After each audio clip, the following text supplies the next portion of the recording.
Hello, everyone. Welcome to another episode of the Book Club podcast. I'm so excited today. I've been looking forward to this episode since the very beginning. I am one of your co hosts, Timmy Irby. You usually see Auntie Mina, my mom, as my co host, but today we have some special guests, Diosa. Yay! So Diosa, this is my brother-in-law and my older sister. And I'll give you their bio. Oh, I think I have their book here. They are authors. They are authors that they're the authors of the Improbable Romance series, and they have written Christian romance novels. And they are really refreshing to read because it's a husband-wife duo, and they are bringing the perspectives of not only having a Christian marriage behind them. They've been married for 6 years, going on 7, but they also get together and they write these books together. So I am a I'm recovering Christian romance novel junkie, and I used to be like all about those romance novels. And I really appreciate that they have a man writing men parts and a woman writing woman parts. And so because they're writing together, they talk a lot about how realistic it is when we think about romance, right? So for today's episode, we're talking about intimacy. Intimacy. And also, let's talk about sex, baby. So before we do all that, right? And excuse us, thank God for melanin that you don't know when we're blushing. But I want to take it back to before marriage. I want to ask D Osa. D is my sister, Osa is my brother-in-law. Ask them, what were your expectations about intimacy, about marriage, and where did that come from? I'll have you all share, and then I'll have myself share. Mine is probably closer to D's, but Osa, you go first. Go first. I want to hear what she has No, to you say. go first. Huh? I want Shock to us. in between the perspectives. Oh my goodness. Okay, that's fair. Do you want to go first? Well, I will say that same with Timmy. did I did read a lot of romance when I was younger. And yeah, my mom was quite shy about talking about love and romance. We saw like their book, The Abiding Love. They've been married for a very long time and they were best friends, but there was a part of it that they never really shared too much about intimacy. So I wasn't really sure what to expect. There was always like a gap. There was a like the understanding of what marriage was. I knew, okay, best friend, this is someone you do life with, but the intimacy part, it was very confusing for me. So, I mean, I just had novels to go by, and that wasn't always, wasn't always the best to follow. So I'll stop there. Let me chime in with that before Osa goes. And we're gonna try to be as raw as possible. So keep your kids away. This thing, right, about your exposure, when there's a gap between what you're learning from your Christian home and then what you're exposed to, it can be really big, right? So D is 3 years older than me. Well, we had a friend, we're not going to say her name, who was basically our dealer, and she was like giving us the romance novels. And I remember it was at a point where it started out with a curiosity, because I was like, what are the girls reading? And it used to be those little dime novels, and it's like Sweet Valley High, and then you get into the like, yeah, Fabian's on the front, and then he was thrusting, and his, the dialogue is different. And so I remember very early, my only exposure to sex and sexuality was through these books.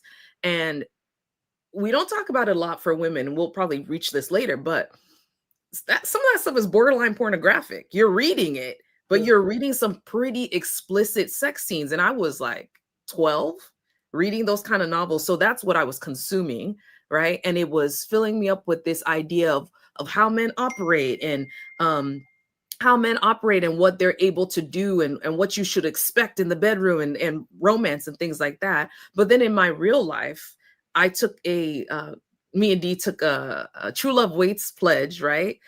of abstinence, where you're saying, I'm gonna abstain from sex. I'm not gonna do any of those things. I used to wear a True Love Waits ring on my ring finger, and I was like, no ring is gonna replace this until I get married.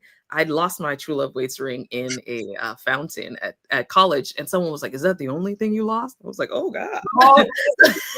And it was. But just to tell you that gap, as a Christian woman, I had a True Love Waits ring, but I was reading steamy romance novels, so there was a kind of inconsistency somewhere. So that was our experience. Couldn't date until we were 21. I think I dated at 20. But we couldn't date, and it was just kind of like D&I. Our exposure to sex in the Christian context just wasn't there as much as our parents tried. So that's us on the Como side. Osa, what was your experience?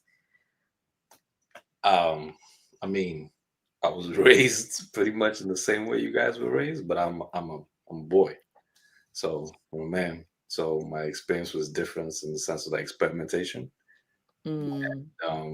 Stubborn, so didn't play by the rules. So I did my own thing. I mean, we were fed certain things growing up about how sex before marriage is bad. Why is it bad? It's just bad. Don't think about it. Don't look at it. And that was cool until you start to grow up and you realize you are surrounded by things that stimulate you. Yeah. Especially as a man, and visual stimulation. We grew up in the era of TV and internet and all those things. So so I pretty much figured out pretty early, like, okay, women are good. Like, you should this is not a bad thing, right? And then the context was what I had to learn over a period of time, but the context was never fully explained. You can't just say something is bad without explaining the context. So I experimented and had, Yeah. I knew exactly what sex was before I got married. So I want to touch on that though. I think it also has to do with personality, not only the fact that you were a boy, but I think there's some people that someone says, here's the line, don't cross it. Yes. And I was that person that my parents said, no dating until you're 21. I was reading the stories, but I felt like it wasn't harming anybody. It was not, I wasn't doing anything wrong to anybody, Yes. And I think that's the thing too, is that we need to have I think parents need to have a real conversation with their kids about what sex is, because God does say sex is good, but the language that we were receiving as kids was sex is bad. And then all of a sudden, going back to the expectation, now you're saying sex is bad, but then other people's expectation, including your husband, is that once you get married, sex is good. And it's very good. You can do it anyhow, anywhere, and it's like, how do you switch that on your mind from anything to now doing everything? I mean, even during my bridal shower, I'm receiving very scandalous outfits from really holy women that are like, give it to him. And it's like, give what? What am I giving? What am I giving to him? the vocabulary just suddenly shifted. Yeah. There was no glossary of like, what are we talking about here? So I think that's another thing too, is the personality. Some people stay very far away from the line, and some people like Osa were, tiptoeing. No, and then completely jump. Right? But you tiptoed at the beginning, right? No, because the main issue when it comes to being a boy growing up and they're telling you stuff like, hey, sex is bad, we should worship God or whatever, and sex is bad, is that a man's response to his environment in terms of like what stimulates a man is different from a woman's response. So for instance, I distinctly remember as I was growing up, I was like, okay, a boy starts to understand, I'm getting aroused. So what do I do with that? Men don't get like the frequency of a man's arousal and the stimulation of a man being, is much higher, in the sense of when you're a boy, you get stimulated wherever you go. You want to go down the street, something, you see something, and so you're constantly being stimulated, but no one explains to you what you're supposed to do with that arousal. They just tell you, hey, sex is bad. Wow, that's real.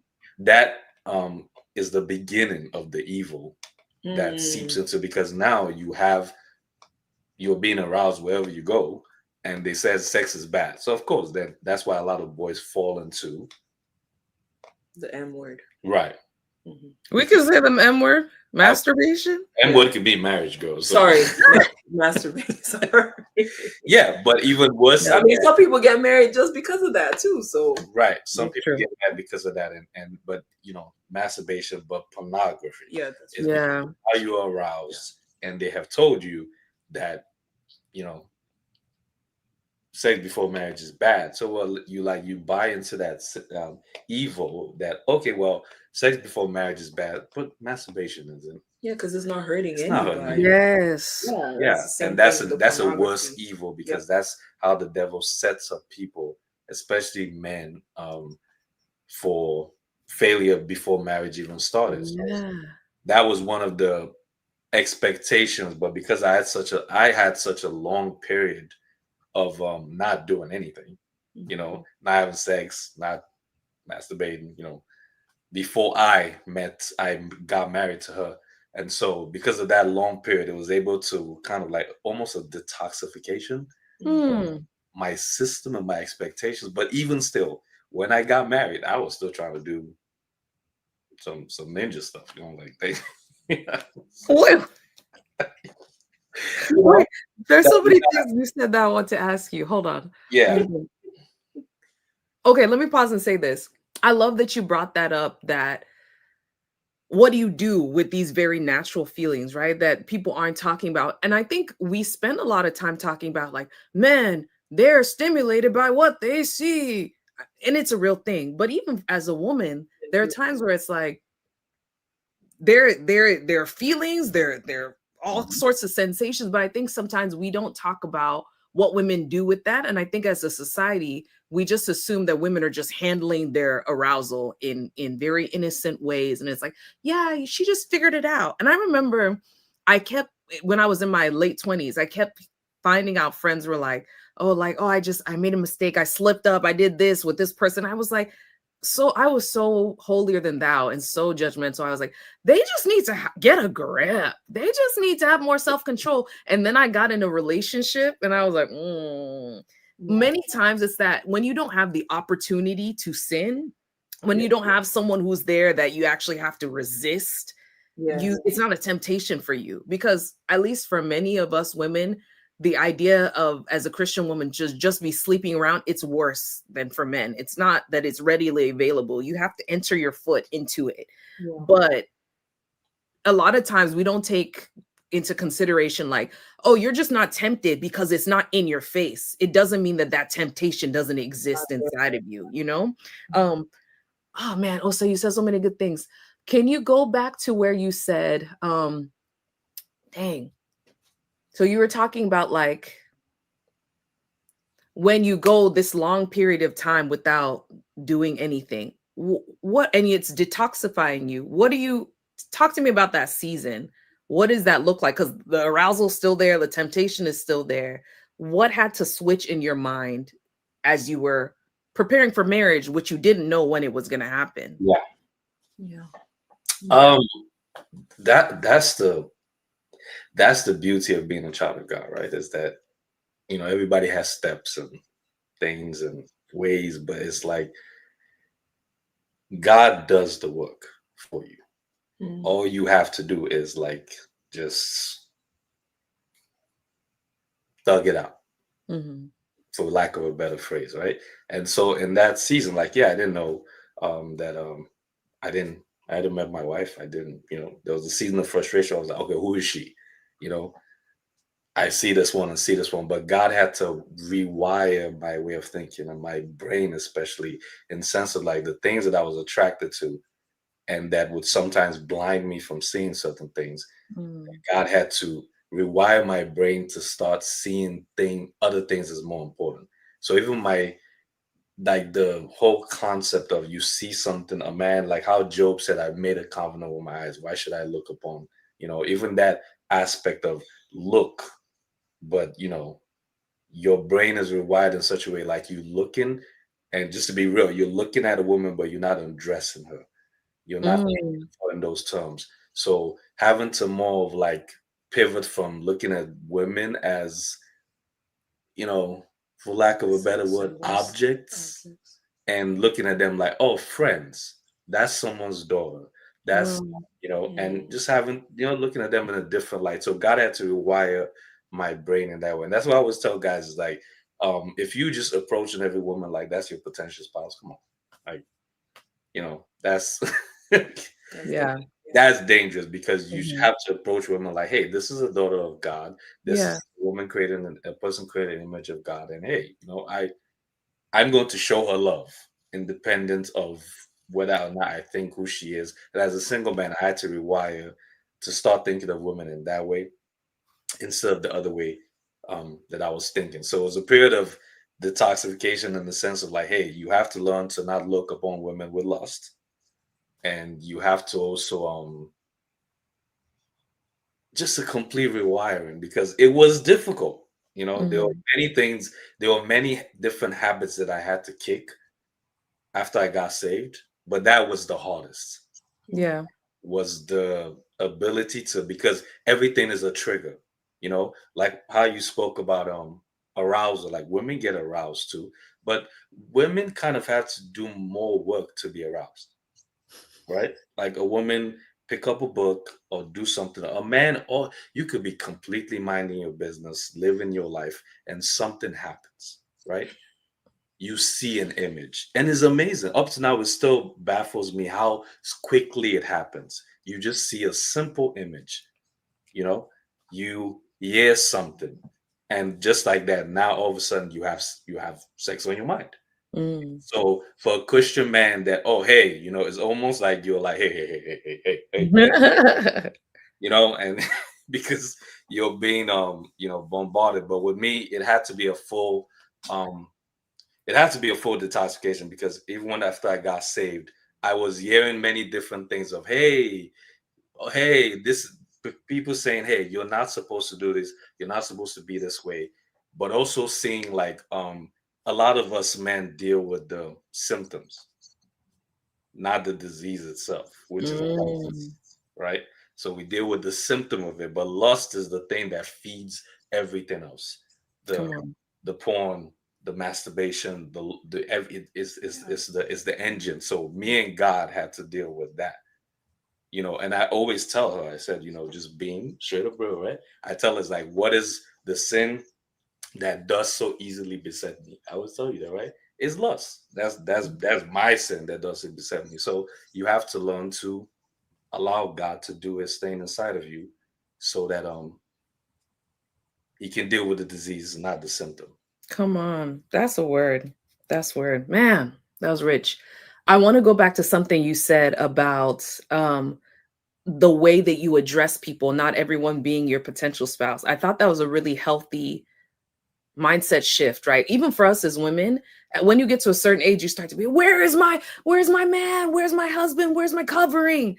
And then you enter every singles events thinking like, if you can't cover me, if you can't, and it's too much. But if you are addressing people as a son of God or as a brother in Christ, you do have a concern for them that's greater than, can he pay for dinner? Is he broke? You start to look at these men differently with compassion, which I feel like has been lacking as people are dating. I I used to be part of the who cares what a man thinks camp, because very feminist type of person, and was very much like rah rah rah, women rock, men need some work.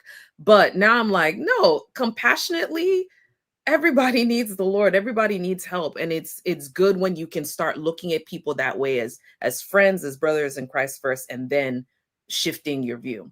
Thank you for that. This is for D.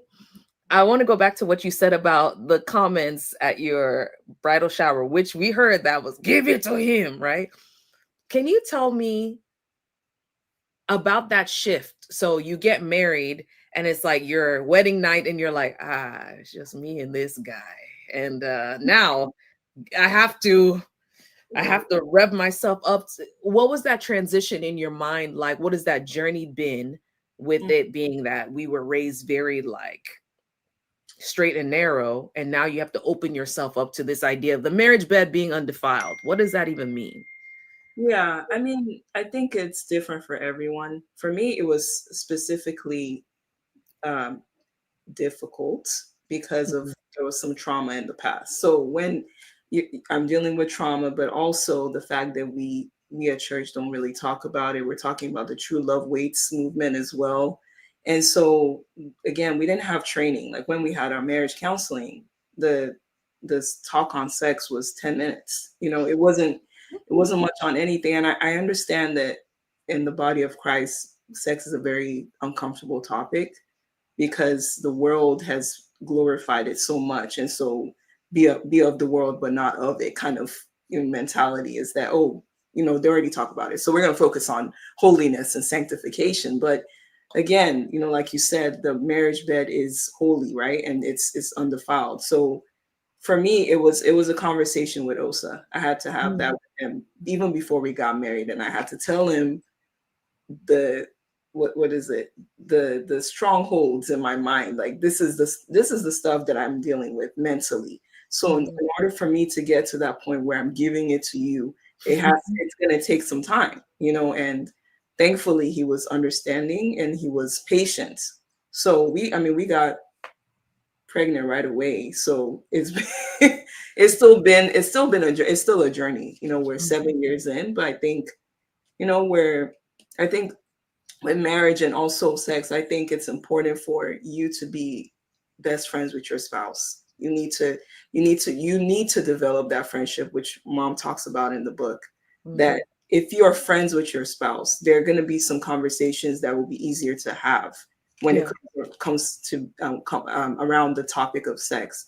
Sometimes, like he said, he wants it. He's in the mood and everything, and I'm like, hey, hold on. Let me get ready. Let me gear myself up for it. So at the beginning of the marriage, I felt like, okay, there's something wrong with me, and I need, maybe I need some, counseling. I need some time. But I think once you have a partner that's patient and a partner that's saying, hey, this is a lifelong journey. It's not that, if you don't do this well in the next 2 years, I'm out. Like, this is a lifelong journey, and we'll figure it out.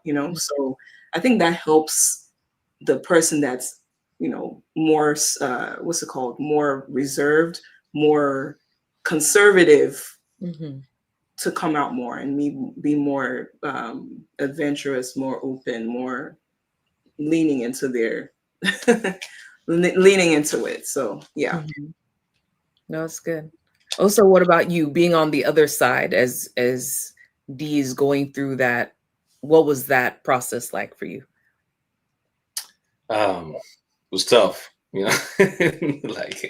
but marriage, that's what marriage is you make a choice to, like, hey, I'm going to love this person, and through whatever curveballs get thrown at you, and you just make the choice, hey, going to love this person. And like what she said, like, that's just how I look at it in the way that, hey, we have the rest of our lives together for anything, and that was something that she really struggled with in the beginning. When we have an argument, I'm like, hey, we have the rest of our lives together, we'll figure it out. She's like, no, let's figure it out now. And I'm like, these things, to me, it's like, it takes time. You have to learn the other person, they have to learn you, and then you have to just, take it. So in that particular aspect of sex, like, I couldn't blame her for that, because I blame, the way we were raised, and dare I say the church, for not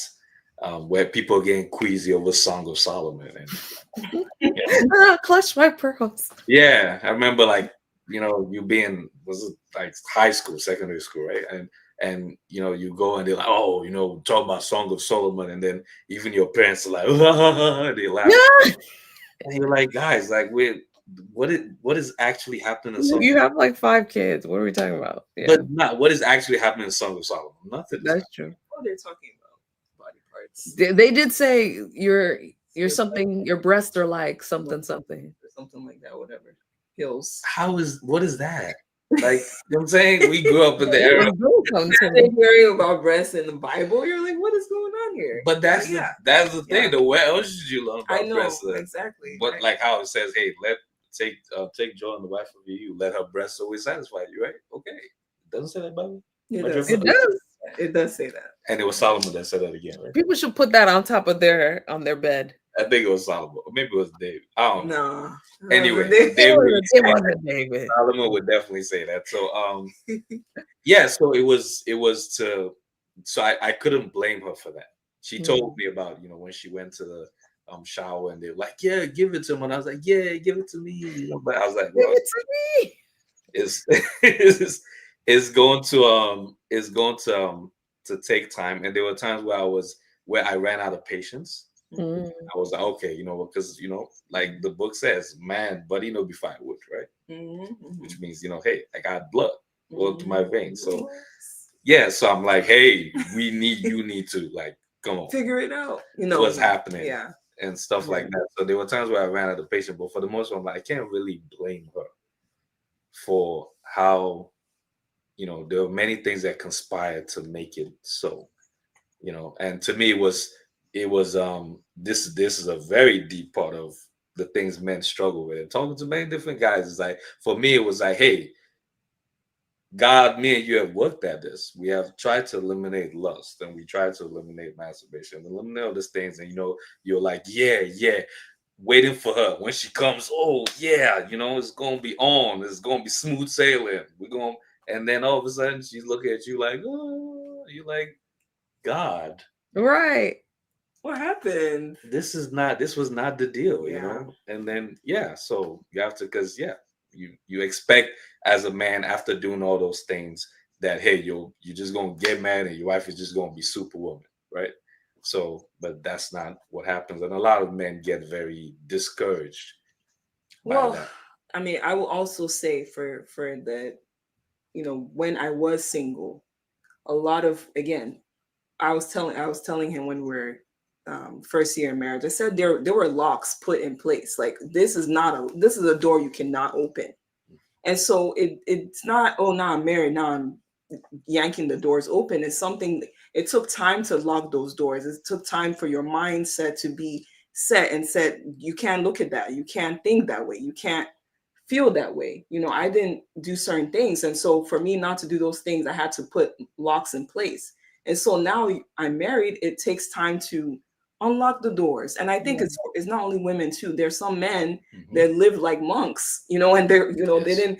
they didn't look at a woman and go, oh yeah, like you said, it takes time to come back to yourself and say, okay, now I'm married. Now I can look at my wife with not lust, but I can look at her with desire in my eyes. Before you had to turn away and, oh my goodness, look at now somebody's walking around and she's wearing an underwear, she's not wearing clothes, and you can actually look at her. That's allowed. Or same thing for her husband. I can actually look, I can actually enjoy this. Wow, it's not something that's turn on up, on and off switch. It takes time. So that's what I was telling him. Yes. I said, this thing takes time for me. I can't just unlock it and suddenly I'm whatever you want me to be. So I think you hit that. You make a very good point about that. Yes, with a man is the same thing, and then this goes to the really like heart of intimacy, right? Of like developing that whole closeness and being friends, and in ways that because yes, for a man, you have to remove those locks too. Like, hey, I can look, I can listen, and that's also the frustration of when you're telling, because I'll tell guys that are younger than me, like, hey, there's some things you need to deal with in your life, because Christian men especially just feel like they feel like when they get mad, it's going to solve all the problems.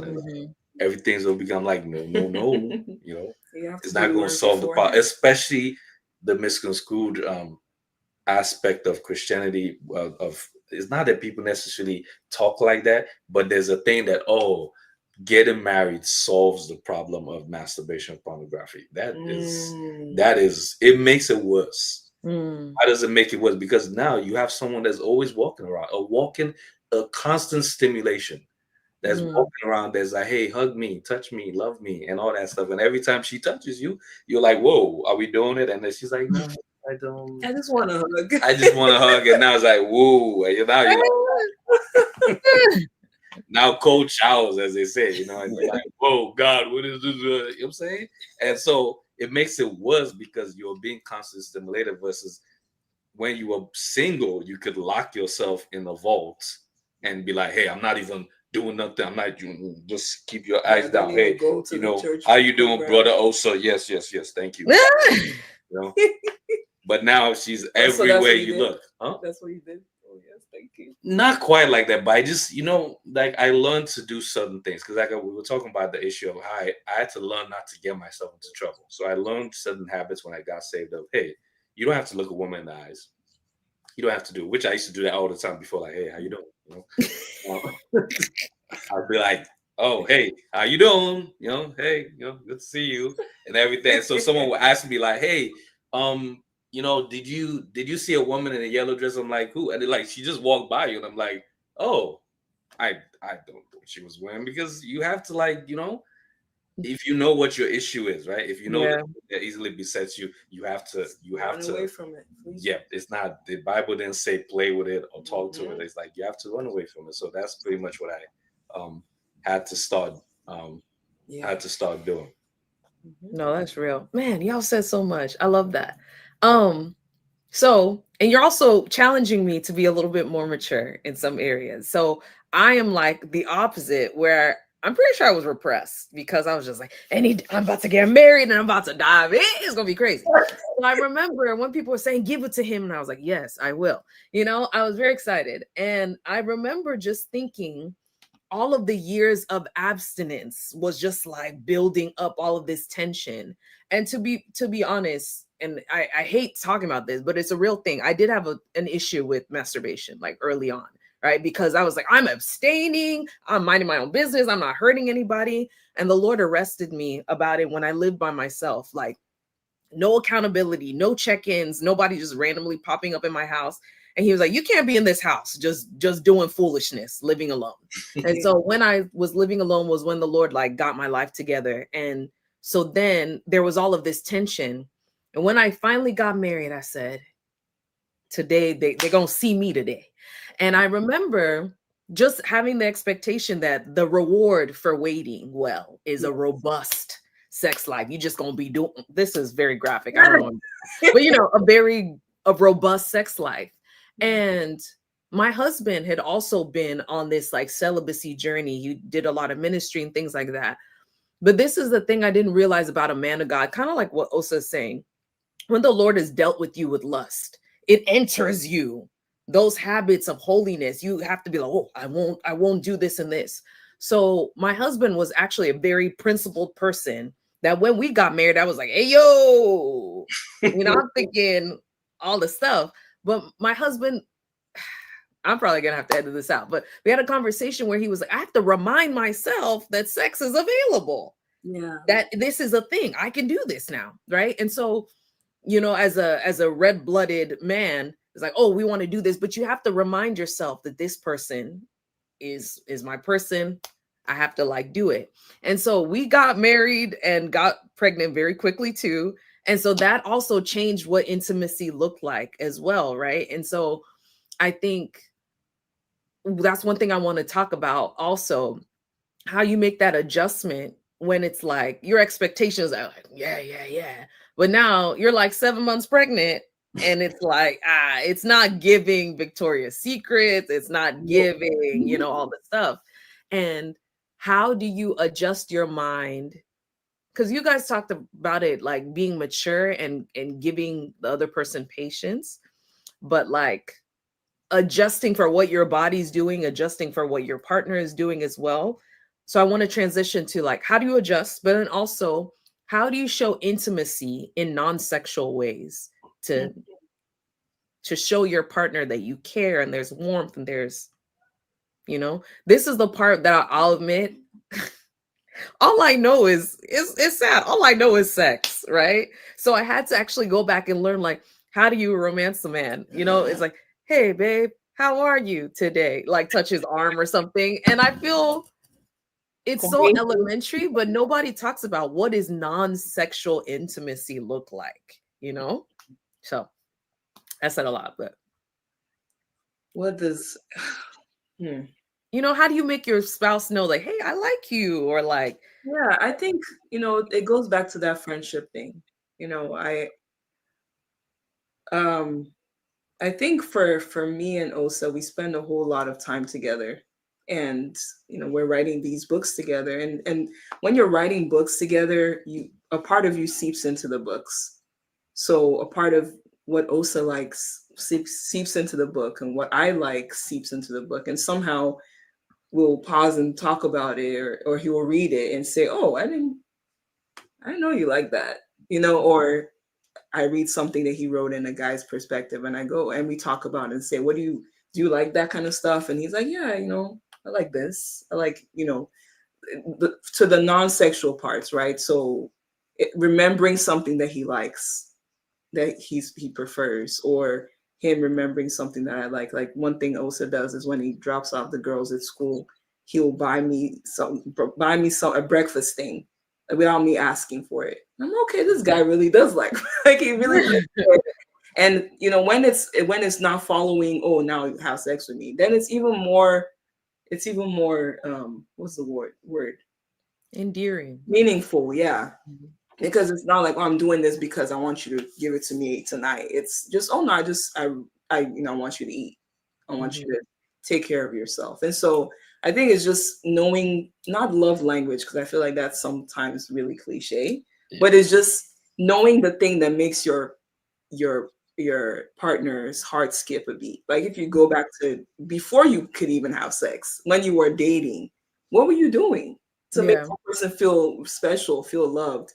One thing I really like us doing is when I'm driving to work, I call Osa and I talk the whole way. We talk the whole way there, and I call him when we're coming home, and he remembers something I said in the morning, or I remember something that he said, and we continue the conversation. And that's ways to build intimacy, because you're getting to know something about your partner that you wouldn't get to know when you're having sex, right? So it's just stuff like that. Talking, I think that's important. Communication, not just, I don't want it to be corny, but it's, hey, get to know your partner, date your husband like you are having sex. Like what would you do in that kind of context? You would talk to them, you would feed them, you would do their laundry, you would wash their dishes. Like one thing I really love about Timmy and her husband is that she's always making him a plate.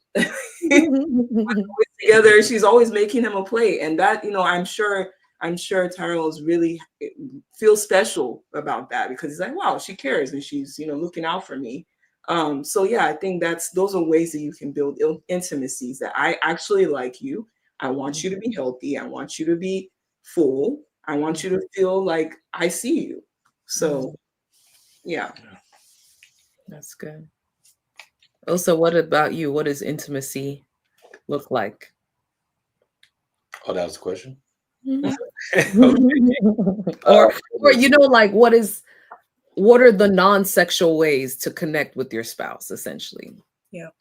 Um, I mean, like she said, so you know, it I guess it's harder for men because men Mhm. are so we're wired, and we like, hey, Just have sex with me, man. yeah, this, Wait, can I pause? I always thought it was so funny when people are like, "Oh, what are you getting your husband for Valentine's Day?" Like, "Oh, sex." It's like it's some people are like, "That's not a present," and some people are like, "But it is," So yeah, and that's a good example Yep. that is everything is so like this whole like there's sometimes when I'm talking to her and I tell her, I say, hey, I'm a man, this is how I feel.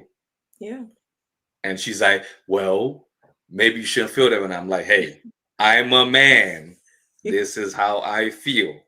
Like, there's just that's like a starting point. So when it comes to intimacy, like what she just said about, hey, talking, I'm not necessarily a talker. But I had to understand, like, hey, this is has nothing to do with love language. This is just a simple thing that she likes to do this.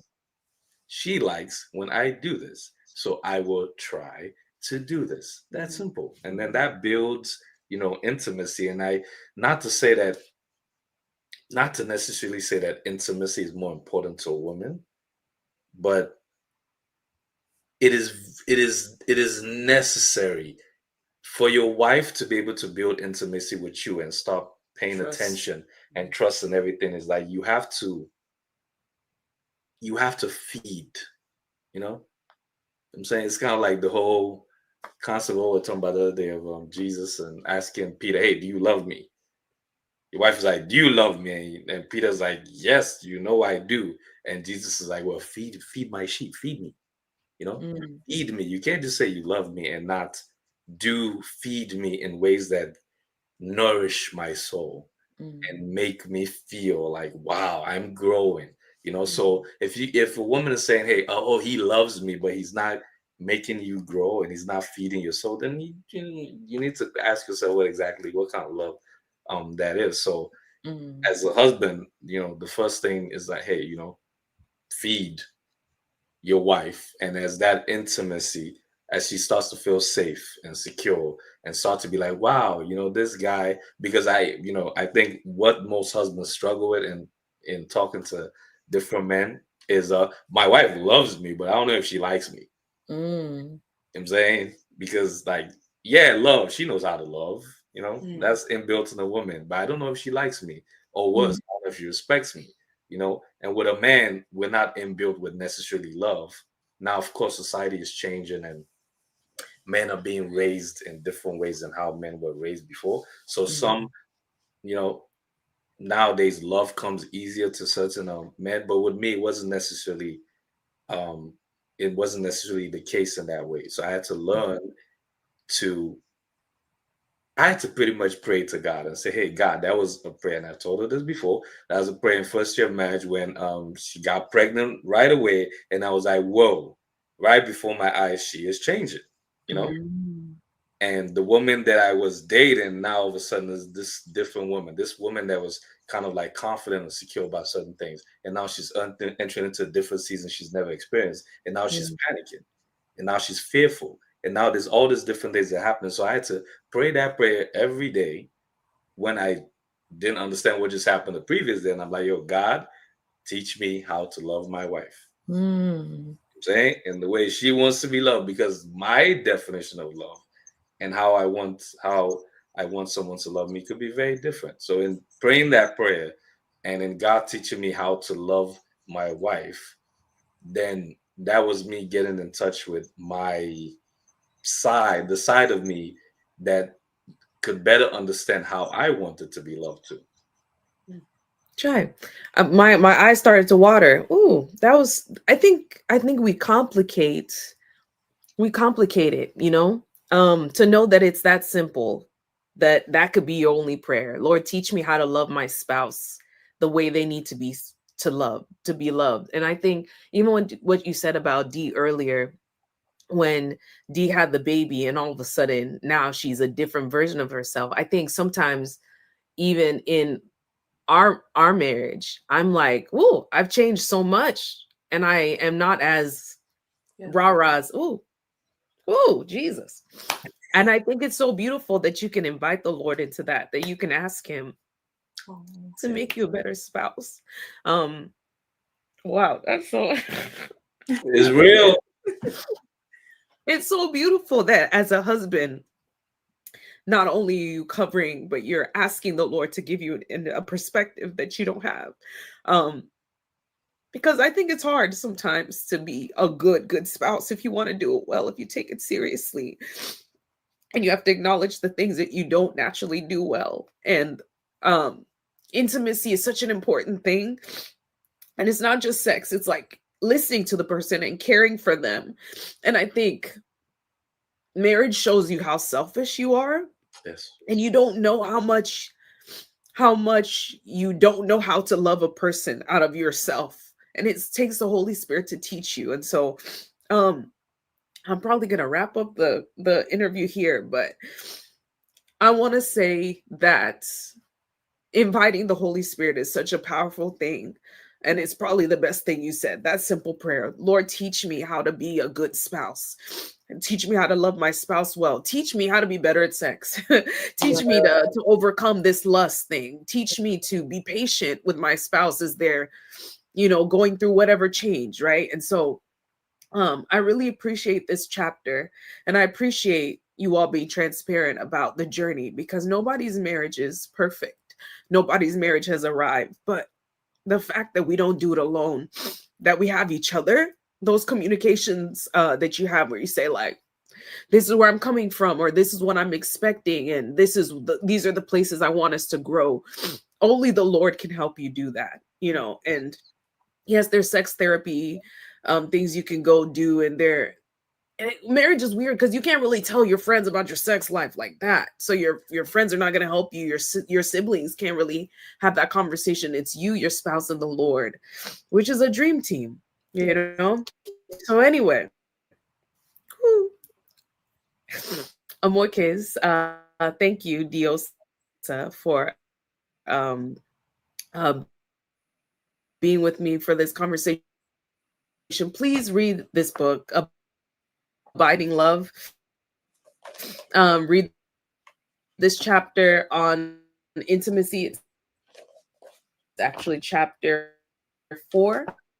Love is the daily choice. I think I'm lagging here. Computer is about to die.